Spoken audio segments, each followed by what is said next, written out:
Dragi građani i birači, ja sam Ivan Vilibor Sinčić, nositelj sam, odnosno prvi sam na listi u našoj 8. izbornoj jedinici koja uključuje Rijeku, Kvarner i Istru.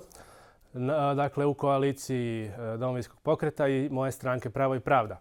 Stranka Pravo i pravda nastala je spajanjem 3 stranke, odnosno opcije, nezavisne liste Mislava Kolakušića, Ključa Hrvatske, odnosno bivšeg Živog zida, i stranke Promijenimo Hrvatsku, profesora monetarne politike Ivana Lovrinovića.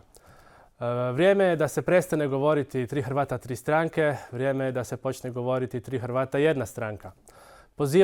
Pozivali smo i pozivat ćemo na ujedinjenje, okrupnjenje svih suverenističkih opcija u Republici Hrvatskoj. Zašto je to važno? Zato što vidimo velike opasnosti koje nam dolaze iz Europe, koje nam dolaze iz svijeta, a to je globalizam, odnosno vrlo moćni centri moći koji preko korumpiranja različitih vlada i čak i same Europske komisije. Evo baš jučer je Europski ured javnog tužitelja preuzeo istragu Ursule von der Leyen, šefice komisije zbog korupcije od strane Pfizera.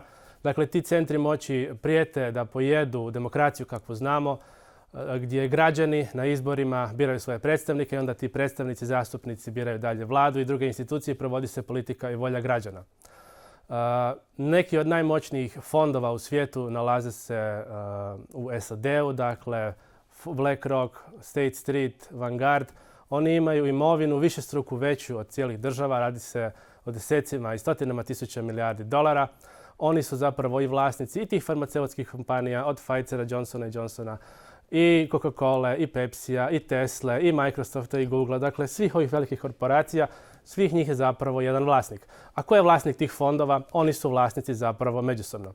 Ovakva ogromna akumulacija kapitala, ogromna je prijetnja za demokraciju kakvo znamo, ogromna je prijetnja za suverene države, ogromna je prijetnja za sve tradicionalno, nacionalno, socijalno. Prema tome pozivamo da se dođe do ujedinjenja svih ljudi koji jednostavno žele da se odluke donose u Hrvatskoj, da se donose za Hrvatsku, da se politike donose u Hrvatskoj, da se donose za Hrvatsku. Kada će Hrvatska biti bogata zemlja? Onda kada će biti slobodna. Kada će biti slobodna sama donositi svoje odluke. Nažalost, ovih zadnjih desetljeća nismo imali, nego su se uglavnom slijedile želje Brisela, slijedile su se želje Washingtona, a kad vam tuđin kroji politiku, onda naravno kroju za sebe, ne kroju za vas. Htio bih reći da se naša politika suverenistička temelji na antikorupciji, temelji se na suverenizmu i temelji se na antiglobalizmu.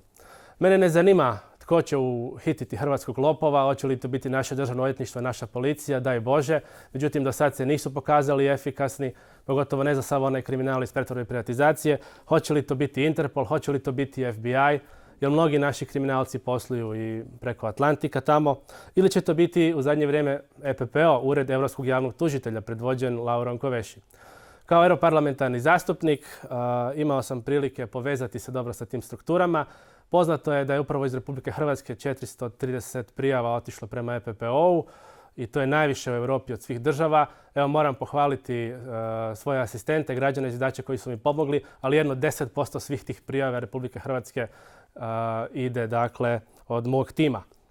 Nadalje, ono što je ključno i na što moramo upozoriti birače je jedan proces koji je pokrenut u Europi, a to je proces ukidanja prava veta. Naša Hrvatska u Europskoj uniji čini tek 0,4% privrede, ponavljam 0,4% privrede, i 0,8% stanovništva s trendom pada. A naša politička moć tamo je svega 1,5%. I to samo ako bi se svi zastupnici složili, što se gotovo nikada ne događa. U takvoj situaciji pravo veta je ono što štiti države da im tuđi ne kroje zakone. Dakle, hoćemo li dozvoliti da nam njemački, talijanski i francuski zastupnici zajedno donesu neki zakon, a da mi ne možemo tu ništa reći?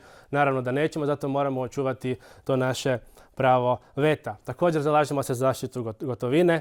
Jako je važno da postoji opipljiv novac, da građani u svakom trenutku mogu imati sigurnost, kao što je to načinila Slovačka, uskoro će i Austrija. Hvala vam.